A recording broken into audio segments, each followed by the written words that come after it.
and welcome to yet another Brit and Yankee craft beer podcast. This is our virtual happy hour for you. Welcome to the Brit and Yankee pub. I'm Phil Clark, the Brit, and with me, live via Zoom, although when you watch this, it's not going to be live anymore, it'll be recorded, are three brewers and three people who have really bad COVID haircuts. Let's find out who they are. Hi guys, how are ya? Yay, doing fine. Oh, I thought you were dead there for a minute. Now, I'm not quite certain how this works, as I've got four of you in the quadrant here. That's good though, because it makes us all even. I think over here, we have Mr. Eric Bramwell from Riverlands Brewing. Welcome, Eric. Thanks for having me back. How are you guys doing tonight? Yeah, you're looking pretty good in your lumberjack outfit. How long's that hair? It's been about 2 years since my last haircut. 2 years? Wow, can we have a quick flop out? Can we see how long it is? We're getting about almost nipple length here. We're getting wow. But I should say you are doing that for a good cause, right? I am, yeah. Me and some of the other guys at the brewery are all growing it out. Hopefully for St. Baldrick's in March to raise money for kids' cancer. That's the game plan. Wow, they should be getting a couple of bags out of you. Is the beard coming off as well? I don't know. I feel like as a brewer, if you don't have a beard, you lose some of your abilities. So I don't know. I don't know if they'll let me or not. We'll see. The strength is in here.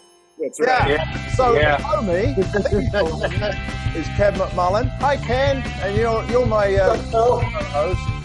Looks like you're down at the brewery at Hopvine, right? Yep, I'm at work. You have the curly shagginess at the back there, right? Yeah. Coming out. There we go.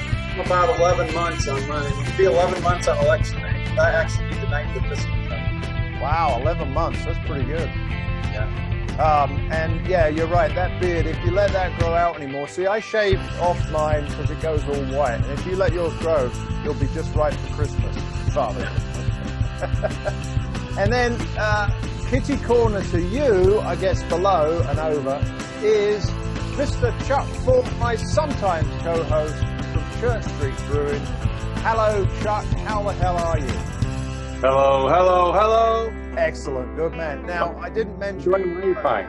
I didn't mention your COVID haircut because you always do have a ponytail, right? Yeah, I don't cut my hair much. You know, every once in a while I put the hat on and I just kind of trim the wings off a little bit. That's about it. I think that's what I got to do because if you look, I've got the whiteness coming here. I'm trying to make it go back there like you, but the sides have to be trimmed. I think Yeah. Anyway, welcome indeed to the Brit and Yankee pub. I just want to let people know that you can find us on all good podcast aggregators. You can find us on our YouTube channel, and this particular edition is going to be put out as a video cast out on YouTube, and then we'll have an extended edition, hopefully, with our second beers. Everybody's got two beers, but we'll have a second beer on the extended edition, which will be a audio podcast only. So, having got all that out of the way, welcome, guys. Today's theme is winter beers, right? Winter is coming. So I asked you guys to tell me what sort of beers you might like to drink during these coming cold months. And we've already had snow. So I thought I'd start off the roll here with mine, which is going to be, I don't know if you can see that, but I'm certainly going to put it up here so you can see it there. There we go. Look at that. That is D&G's Nut Brown Ale. Now, Alex Dreyer over at D&G, as we speak today, was actually brewing with Carson Souza over at Obscurity for some sort of collaboration. So I asked him what he grain bill was and hops, and he didn't get back to me. So he must have either fallen into the mash tun, or he's just plain got pissed out of his head, and he couldn't remember. So I'm going to crack this one open. Now, I want to ask Chuck, Nut Brown Ales. Have you had a Nut Brown Ale at Church Street? Oh. No, we haven't really. We have not. That's one style we haven't covered, really. And Ken, Yes, have you had one? not at Church Street. Not Yes. at Church Street. No. I actually today I roasted butternut and acorn squash for my squash apple nut brown that I'm brewing tomorrow. A squash apple nut brown. Yeah. Wow. It's I used to call it Squano. I switched it up a little this year, so we might change the name. But it's a winter beer, and I don't know. It's the nut character comes from the grain. You use grain that's toasted, and it brings out. You toast it just right, you get a nutty character. You go too far, it gets roasted, and you get coffee and chocolate. And if you don't go far enough, it's like bready and toasty. But the aroma I'm getting through this, and I have a really nice looking glass of beer there. Actually, it's come out to be a dark brown, almost mahogany, and the aroma is malty. It's what I would expect from a brown ale. But I guess what my question to you maybe, Eric, is what makes the nut bit? So it's going to be entirely based on the malts that were used in the beer. I say this having not brewed a nut brown ale at Riverlands, so take this with a grain of salt. But there are certain malt varieties that you can use that can give you some of that. It's going to come off as a little bit of like nut, biscuit, a little bit of that toasty character that Ken was talking about. Different malts, kind of like a victory malt or biscuit malt, things like that you can put in there that they're going to give it a little bit of that character. That on top of usually a good flavorful English space malt, something like Morris Otter would probably be perfect for a nut brown ale. And I wish you could taste this because you talked about the biscuity, and that's exactly what's coming through here. This is what I think Newcastle brown ale should have been. And they went ahead and bollocksed it up by putting all the stuff in it that they put in it now, and it's terrible, absolutely terrible. But this has a really nice dry finish. So that's my first winter warmer. That I say winter warmer. I don't think it's going to warm you, but I just like to drink something with a little more body to it in the winter. So let's. I was going to ask Ken, on his brown ale, do you use English brown malt at all? I toast base malt myself. Oh, okay. And get it to just to where I'm starting to smell that nut character coming off of it, that kind of a nutty roastiness. But what I was going to say was, nut brown is one of those. It's one of the beers that Sam Smith's used to send over here. I think it's still coming over, but all the early brew pubs, they had an oatmeal stout, they had an IPA, they had or a pale ale. It was all based on those Sam Smith's beers. So there's always a nut brown. Goose Island used to have a nut brown. Did they? Wow. Yeah, Hex Nut Brown Ale. Nice. So that's my beer, and it sounds like nut browns need to make a comeback. And it sounds. When's yours going to be ready, Ken? Let's say like 2 weeks. Okay. All right. Let's turn our attention to Mr. Bramwell because it looks like he went to get a new glass. So, Eric, what are you drinking this winter? Well, I do have to hopelessly plug or shamelessly plug one of ours for my first one anyway. So this is Riverlands Brewing Company, Hoppy Grinchmas. Oh, see that. So one of my favorite styles of beer in the wintertime, and it's the reason we made it our kind of Christmas seasonal, is a Hoppy Imperial Red Ale. And back when I was getting into craft beer, there is a beer by Revolution called Red Skull. And that was kind of the inspiration for this beer. And I'm not sure if Revolution still makes that beer or not, but I can't find it for the life of me most of the time. So I wanted to brew something kind of in that same vein. So I think we did pretty well on the color. If you can kind of see it looks fairly clear. A little bit of clarity there just from looking at it. like you can see your fingers through it. It's not completely brilliantly clear, but it does have pretty good clarity. It looks nice. Thank you. The whole point with this beer, to me, was about balance. We didn't hop it like an IPA, but we hopped it more than a traditional red. So this beer kind of lives in that middle ground where there's a good dark fruit, caramel, biscuity malt presence, and over top of that, we layered Citra, Simcoe, and Centennial hops, so you get a good amount of grapefruity citrus and some floral character to it as well. What sort of ABV are you coming up with? We are 8.1%. Oh, wow. So it is definitely an imperial red. It's got some warming character to it. Wow. Now, when's that beer going to be available, or is it now? And by the way, that is a freaking awesome glass you got there. Oh, thanks. This is from Bemidji Brewing Company in Bemidji, Minnesota. Ooh.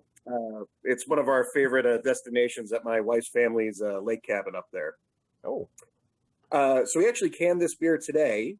Normally we would release it the week we canned it, but something about releasing a Christmas beer before Halloween just didn't feel right. So we are going to hold it over until next week. So you should see this beer dropping probably starting Wednesday of next week. Well, maybe by the time that Christmas starts to come around, we'll have got rid of this horrible COVID thing. Well, we should have a new person or the same person. I don't know, one of the two. We'll find out later tonight, right?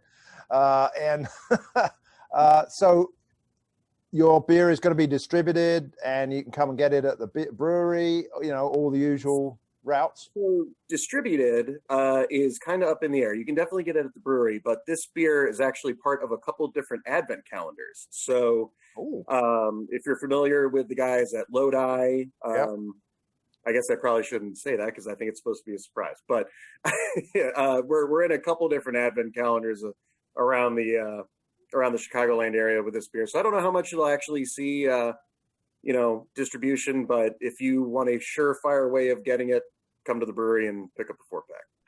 Sounds good. All right, Uncle Chuck, in your can room. Yes, indeed. I do like your can room. So what are you drinking? Thanks for putting the word room after that. Never mind. If this had been a week later, I'd have the Russian Imperial Stout, our Russian Rhapsody, which we're getting pretty excited about. It's tasting pretty good, but we're not going to be packaging that till next week. So I've got a couple other beers here.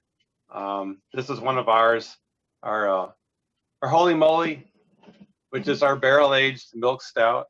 Yeah, move it in a little bit. Yeah, the other way. Here. The other way. Oh, there we go. Beautiful. I like it. Isn't it fun doing these Zoom things? Yeah. So we barrel aged this for about 9 months roughly, and it's a stout, but it's not like a real big stout. So the bourbon definitely comes through, but it's still pretty well balanced, and you get a little bit of alcohol warmth on it, which is nice. And if I remember, you might have won some awards for it. Yeah. It's a couple of years now. I think we got a second and a third, and so we're still looking for that first place, but and that was a Fobab, which would be coming up in the next couple of weeks. I think it's the 12th and 13th and 14th. Which is when people can go down and pick up their 6-packs of, I don't know what it's going to be, but barrel-aged beer, I guess, at Fobab. I've got one coming. Ken's got one coming. Have you guys got one coming? I don't know. These are going. I haven't ordered one yet. Okay, well, if you haven't ordered it yet, you won't get it because I'm not getting it. Sold out. Yeah. But we will be hopefully reporting on the 6-packs that we do get. It could be a very interesting November and December for me because I've got my high ABV advent calendar that I put together all the way through the year. I can't remember what beers I've got in there, but I do know I've got at least a Ken beer, at least a Chuck beer. I don't know if I've got an Eric beer, but we'll find out. I can't remember what I put in there. So holy moly, absolutely, those stouts. Can I go back to Russian Rhapsody, you said? Yes, Russian Rhapsody. So you tell us the specs on that little puppy, because that sounds just in my ballpark. It's around 10% alcohol. It's it's a very robust stout. It starts out. It was a little hoppy when we brewed it, but the hops are settling down now, and but that style tends to be a little hoppy sometimes. So and sometimes especially homebrewers, they'll brew this style, and they have to let it sit for a year. They'll let it just sit for a long time, let it bottle condition. Then they'll enter it into competitions and do pretty well with it. So what I've done is I've taken some of those recipes, and I've basically made it so it's a little more commercially viable, so it doesn't have to sit for a year to balance out. And I think it came out pretty good. We're getting pretty excited about it. We're drinking it out of the Bright tank, and that's a good sign when people keep drinking it out of the Bright tank. So it's not a good sign for the bloody profit. So yeah, not like that. All right. Well, I'll be looking forward to coming and getting some of that. And when's that going to be available? That will be available at the end of next week. And right. I don't know what out of the Bright tank. Yeah, out of the Bright tank. It's in the ferment. All right. Last but not least, and he's sipping away there, Mr. Ken. Hey, how the heck are you, man? It seems like a long time since we talked. Yeah, right. Earlier this week, we did a instant brew review, so Yeah. we're having fun drinking beers. So what have you got, Ken? And aside from your pumpkin, what was it? Pumpkin stout? No. Smoked pumpkin porter should be coming out. From that. What are you drinking? I'm going to be kegging that tomorrow. But before this, I warmed up with a Floyd Morningside sour old ale. That was awesome. But what I picked for this was a barley wine. Really? Maybe you recognize this. Oh, look at that! Hey, there we go. This is I turned it the wrong way. Damn it. There you go. Riverlands. Yeah. Hopvine, Phil. But this is our collab barley wine, the Wicked Googly, right? 10%.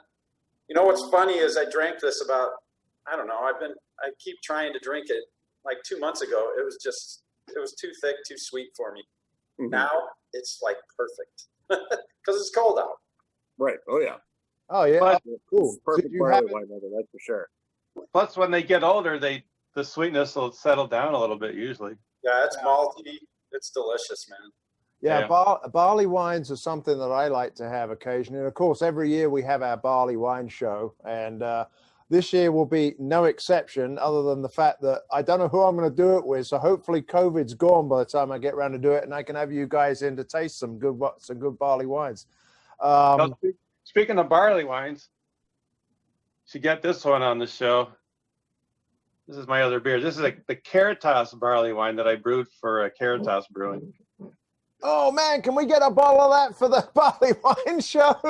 Probably should. Yeah. And where can you get those? Is this your second beer? This is Caritas. So, they just do everything over the internet. Well, that's pretty cool. All right. So back to Ken. This one's still available here at Hopvine. We've got about a case and a half or 2 cases of bottles left, and I actually still have it on tap. Oh, really? If I remember correctly, we have two bottles left. That is it. Oh, wow. And barley wine, it's interesting because a while back, if you remember, Ken, we went down to Riggs Brewing Company. Gosh, that seems like an age ago, right? I think it was last year, maybe 4. I can't remember. Yeah, I think it was. And they had a barley wine on, and interestingly enough, they said, well, we always have it on because it sells quite slowly. But that's okay because barley wine will just improve with age and it can sit there and that's fine. So that's great that you've got that barley wine still on tap. Yeah, it's delicious. That's I didn't want to open a bottle, since I have. So anyway. Yeah, I have to come and get a couple of bottles. I know some people who want that, so I'll come by and buy some. Cool. Anyway, so those are some different styles that we've come across, right? So nut brown ales, a hoppy imperial red ale, but whether it's hoppy or not, imperial red ales, yeah, something higher in alcohol, holy moly, barrel aged stout, and a barley wine. All of these, except for mine, and I didn't tell you what my ABV was, and he didn't write it on there, so I don't know. I'll put my glasses on and have a look. But I don't think it's that high. If it is, well, we're doing well. But it seems like those higher alcohol beers are the ones we like to sip in the winter. And dark beers. Is that the kind of thing that you guys are going to be brewing throughout these next, 3 months or so? For us, yes and no. Yes and no for us too. We'll always put out some high alcohol stouts, but we've got a beer in the tank, and my second beer here is a version of this. I'm a huge fan of Munich Dunkel. A good dark brown lager, and we've got our version of it, Wolfsagen, in the tank right now. So to me, that's a perfect winter beer too, because you can have a few of them over the course of an evening and not feel like you're going to fall on your ass afterwards. But it still has enough flavor to make it an interesting drink.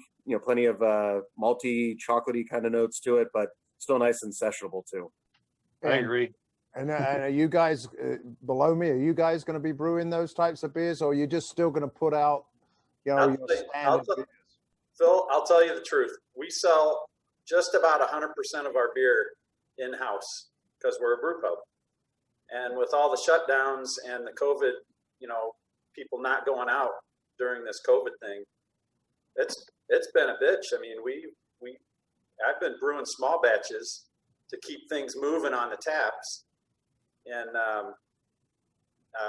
what I brew on the big system here is stuff that it's stuff that's going to sit around that'll stick around well for a while, like a Pilsner. Or it's something that I can infuse and kind of keep some variety going that way. But, it's been tough. I mean, the shutdowns, I can't brew beer and just it doesn't just stay good forever. So, right. Without knowing what the future holds, it's hard to say I'm going to brew a bunch of winter beers because your Brew Monkey would probably last for a while. Brew Monkey I brewed in February, and it is killer right now. It's delicious. Yeah. That's a Belgian triple, right? Yeah. Yep. We know that, but maybe the people watching don't. Yeah. And Eric, are you selling the same beers now? I mean, you've been shut down for 2 weeks. Does anybody know? Well, as we put this out, it'll be after the 2 weeks is over. Is there going to be any relief in sight? We'll have to wait and see. I don't know. I know that the 2 weeks was kind of, I thought, a starting point, and then they'd kind of see where everything is sitting after that point. So I don't know if it's going to last longer than that. And unfortunately, I wouldn't be too surprised if this would be the only shutdown that we see over the course of the winter months. So we definitely keep that in mind. Much to Ken's point, we either have been focusing on brewing stuff that we know is going to move fast in cans, that people are going to buy a lot to go from the brewery, or we have the benefit of some distribution, so we can get our more time sensitive beers like IPAs out onto the shelves and things like that. But otherwise, if it's a style that doesn't really move fast, we're either not going to make it right now, or to Ken's point, something like a Munich Dunkel or a Pilsner, which we also have in the tank right now. It's got to be stuff that can sit on tap for a little while and not lose its flavor. Right. So, question for you guys, and I think Ken already kind of answered this when he said Sam Smith did a nut brown. If you had to drink a beer, if you actually had to go into a liquor store and buy a beer, what beer would you buy today? I mean, is there something favorite that you've heard about that's really good? Well, a lot of times I head over to the German section just to see what kind of Pilsners they have. if I can find a Bitburger or Kerned Pilsner in like 16-ounce cans, I'll probably get that, or any other Pilsners like Belton's or whatever. So I'll hit the German section. Then I'll go through and see what else catches my eye. I went to Benny's a couple days ago, and I did exactly what Chuck was just talking about. I said my second beer here was Warsteiner's Dunkel. Yeah. I was in the mood for a Dunkel. I was kind of wanted to get my palate ready for when ours is going to be finished. So I kind of knew, how mine stacked up to some of the people who've been doing it for a lot longer. So it's kind of hard to find a locally made one that, is on store shelves right now consistently. So I went straight to the German section for that. I've always been an IPA guy, and always went and stood in front of the IPAs going, oh my God. But lately, really, it's Vienna lagers, man. If I can find a local Vienna lager, I'm all over that. That's my Dovetail would be right up your alley. Then that's a pretty easier to find one right now, and they make some great lagers. Who was that? Say Dovetail? Yeah. And how about you, Chuck? Have you done a Vienna lager? Yeah, we had our Poncho Vienna that was pretty popular, and I think we'll probably do that one again. That's a take on a Jeff Landers homebrew recipe that he's had quite a bit of success with. So thanks to Jeff for that one. I'll put a plug in for Forbidden Roots Hoodie Weather, which is a Vienna lager with oak chips or something. It's done on oak anyway. It's not aged. It's just got oakiness with the Vienna lager, and it's really awesome.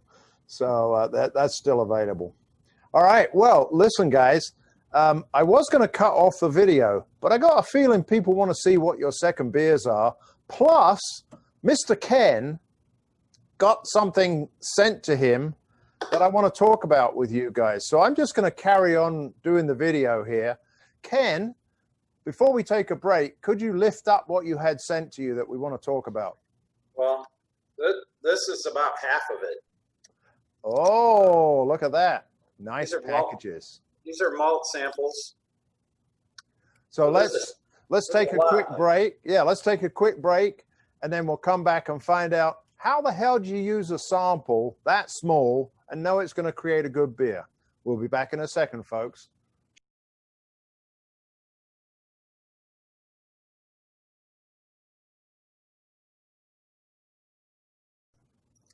We are back, and with me is Eric Bramwell from Riverlands, Ken McMullen from Hopvine Brewing Company, and Chuck Fort from Church Street. Chuck from Church Street. That's what I like to say. Hello, Chuck.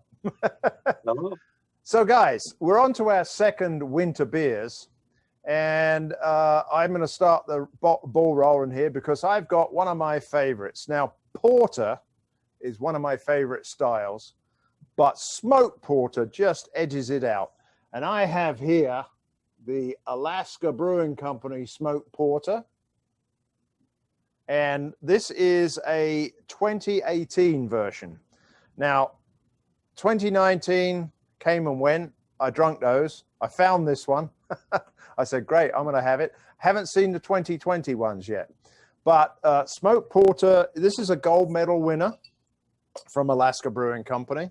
And it has always been a favorite of mine, not only because of the fact that I really like smoked beers, but also I really like porters. So I got the best of both worlds here. And have you guys ever had this beer? Yes. Yes. It's delicious. Who said no? It's been a while. One no? Yeah, I haven't had that. You haven't had that one. Oh, okay, Eric. We'll have to get you a bowl. So this is from the Alaskan Brewing Company.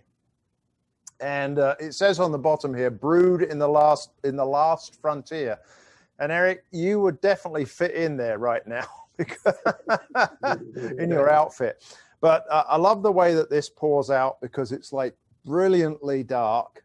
And I guess this is a robust porter, I think. I don't see how it couldn't be. Anyone contest that? Yeah, I'd say you're probably right. Okay. And I know it's smoked, I think, on alder wood, because there's a lot of that up in Alaska. And that gives it a very light smoking. So quite a subtle smokiness. It's got to warm up a little bit, but oh man, you get that beautiful porter, and then there's this really subtle smoky flavor that comes through. This is one of my favorites, and if you can get a bottle of it from any year, please do so. They're also very reasonably priced. I think they're only something like $8.99 for a bottle this size, which always means you can buy, 3 or 4 of them and hang on to one for another year. So that's my second style, a porter. This one happens to be smoked. Let's go. What's the ABV on that, Phil? The ABV. I was afraid you were going to ask me that, because that means I'm going to have to look at it without glasses. And I'll get back to you on that. How's that? Okay, sorry. Let me go find my glasses while someone else is talking. Well, Ken, what's your second brew? Well, I used to be a member of the Old Order, which was Salamo's subscription beer program. It's like, it used to be $175 a year, and you got like, I think every quarter you got 2 beers, and then there was one bonus beer. But the thing about winter beers is I have this huge collection of beers that I never drink because they're in bombers. Most of them are barrel aged. I collected them between 2010 and like 2016, and most of them I don't enjoy in the summer. So that's why I pulled something from the cellar. So this one is it's a Scotch ale aged in bourbon barrels. It says Labor of Hercules Hippolyte's Belt. I believe that's the name of this. It's 10%, and this one's from 2017. So, oh wow! I'm going to share this with the rest of the staff here, but I'm excited to try this. So this is where doing this by Zoom really pisses everybody off who's on it, because we want to be there sampling that brew. Right? That's wonderful. Yeah, that sounds really cool. And what was the style again? I kind of missed that. Scotch ale. A Scotch ale. What a brilliant. Oh, there you go. The Scots really know how to do it, don't they, lad? Hey. It's actually kind of peaty, and it's boozy. It's got that whiskey, strong whiskey nose. Oh. It's kind of a light brown, not light brown, but it's. So have you tasted it yet? It's peaty smell. Yeah. It doesn't have much alcohol heat for a 10% beer that was barrel aged. I'm surprised. Oh yeah, I'm feeling a little in my down here though. It's malty. It's delicious. Yeah, this is good. Down in them receptors. Yeah. Yes, the alcohol receptors. And Down. in glass. All right. So Scotch ale, smoked porter. Let's go to Eric. Oh, we know what Eric's got. We'll come to him last. Yeah, he gave it away. Spoiled the big reveal. What? I got my Warsteiner Dunkel. You do, right. Yep. We'll come to you last then. We'll make you wait because you let the cat out the bag. Chuck. Yes. So I already sort of showed you my second beer, which is the Caritas barley wine. It's called English Cardinal, after one of the very few English cardinals. Well, there must have been a lot of them. Wait a minute. Cardinal Wolsey. He was a saint, apparently. Oh, I don't think he was a saint. He was a guy who did a lot with Henry VIII, right? Cardinal Newman apparently achieved sainthood. Apparently. Anyway, it's a nice looking bottle, but it's a really nice beer. It's a barley wine that I designed for the Caritas Brewing Company, and I'm going to save, instead of opening this bottle tonight, because there's no way I can drink it tonight, I'm going to save it and bring it over. I'm going to save it and bring it over to you so you can do your barley wine podcast. Oh, you're the man. Right? So you've obviously tasted this before because you said you helped design it. Is it quite a bit of them. Is it sweet or what?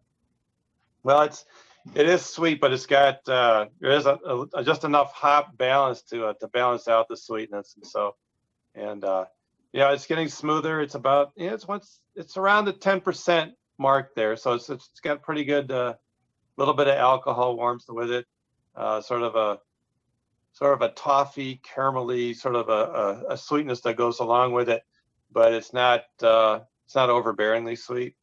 So I think we hit the right balance with it. That sounds really cool. All right. Well, thank you for that, Chuck. Yes. All right, Eric, come on. We've got a bottle there that doesn't look like a Dunkel because it looks so light. Oh, well, so it's in my glass now. So, or what's left of it. Oh, okay. Show us the glass. Show us the glass and give us the it's a nice color in there. Nice brown. Yep, nice brown, crystal clear beer. Again, this is the Warsteiner Dunkel. Like I said, it's one of my favorite styles to drink in the wintertime when I don't feel like having a big, thick, heavy stout.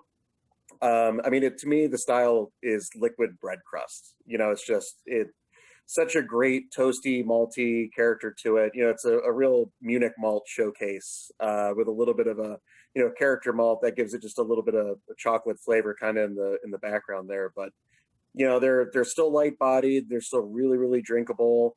The body of it shouldn't be much different than a Helles, as far as drinkability goes. So it packs a lot of flavor into a pretty light beer, body and drinkability wise. I absolutely love them. It's one of my favorite winter styles for sure. Sometimes I go to Woodman's and I'll look for their Dunkels. They have Eyinger has a Dunkel out right now. I don't know if you've tried Eyinger's or not.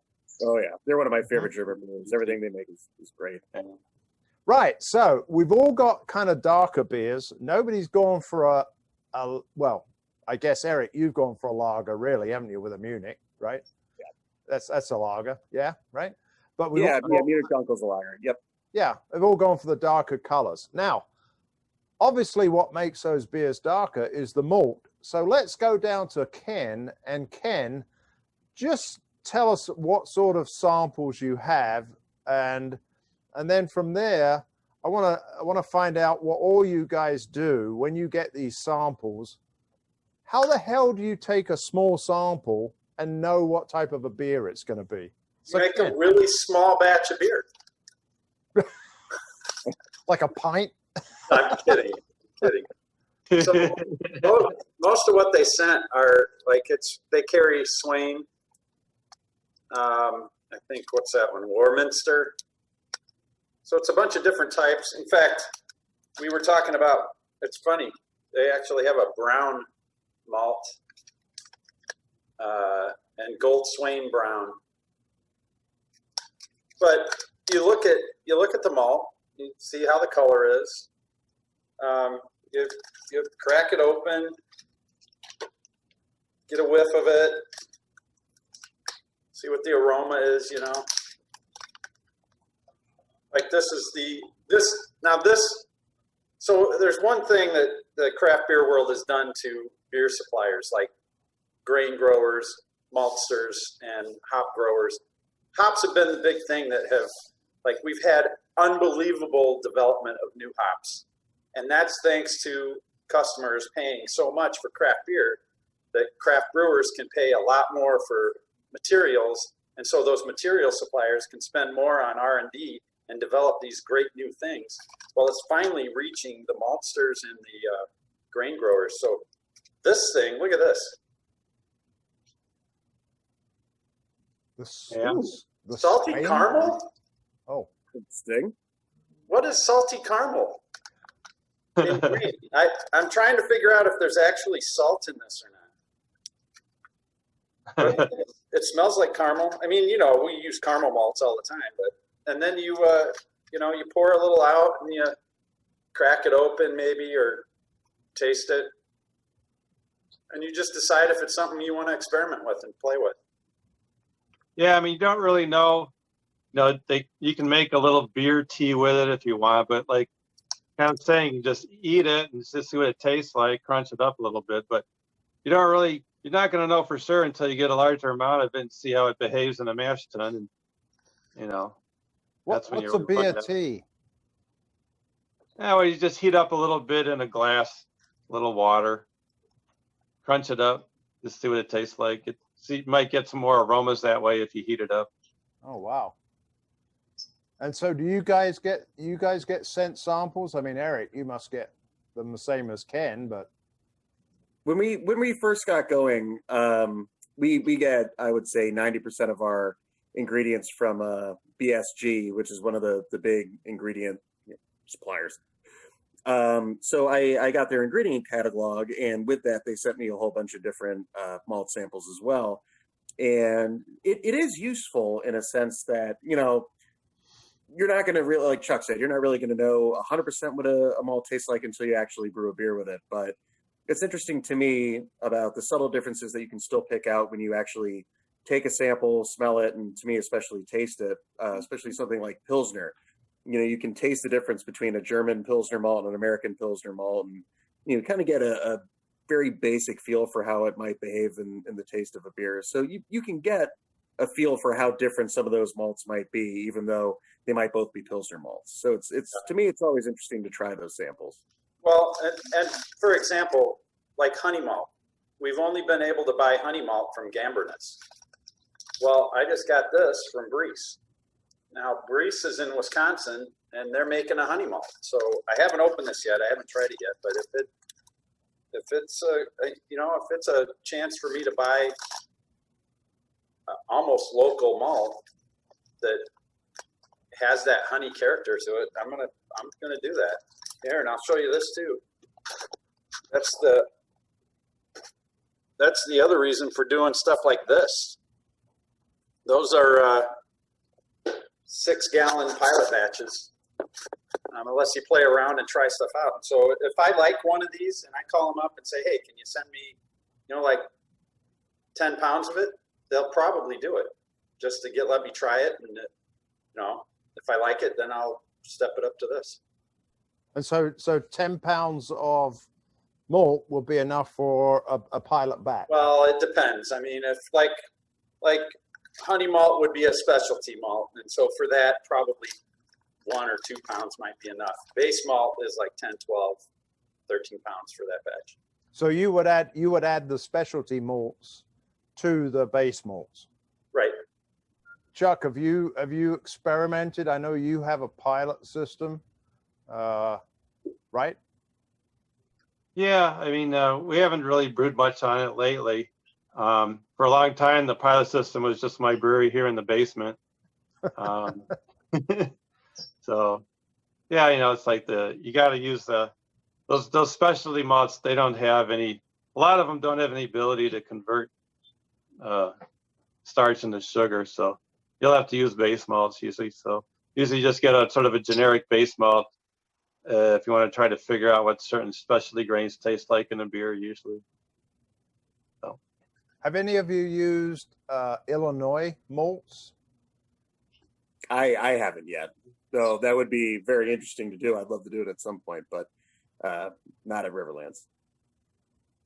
No. That's a pretty limited pool out there for Illinois. Yeah, I know Riggs uses malts from somewhere in Illinois. They also grow their own, so they've kind of got it wrapped up.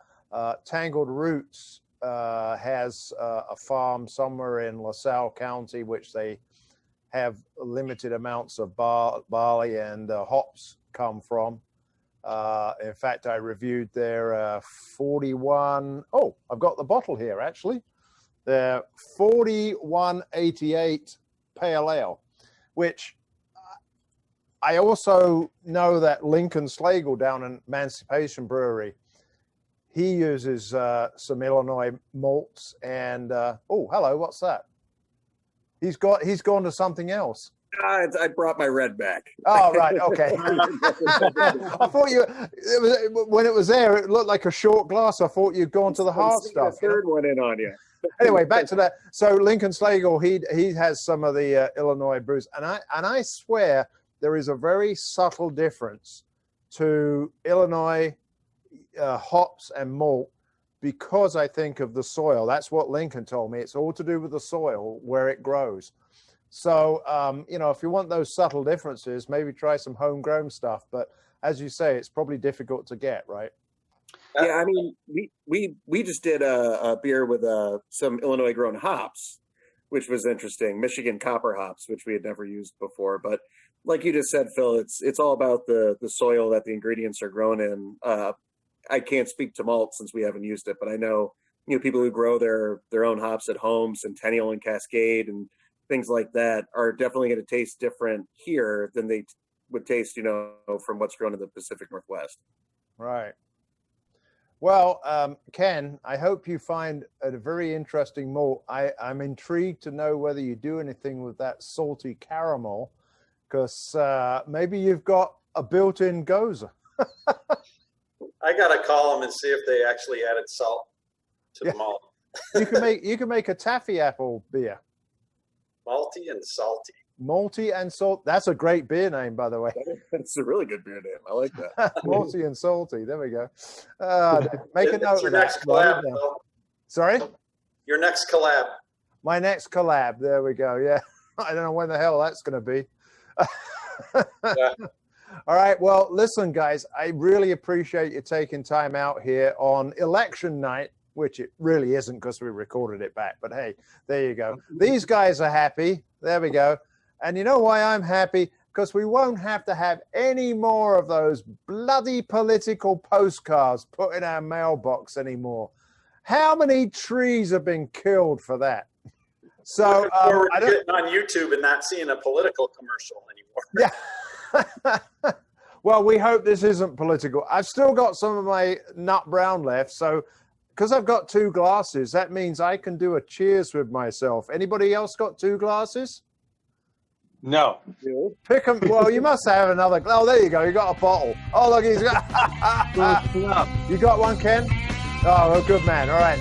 Well, thank you very much indeed, guys. It's good night from me. And it's good night from him. Thank you very much. All together now. Cheers. Oh, what a sound. I love that sound. What a clang. Thanks a lot, guys. Cheers. Sell the beer, make the beer.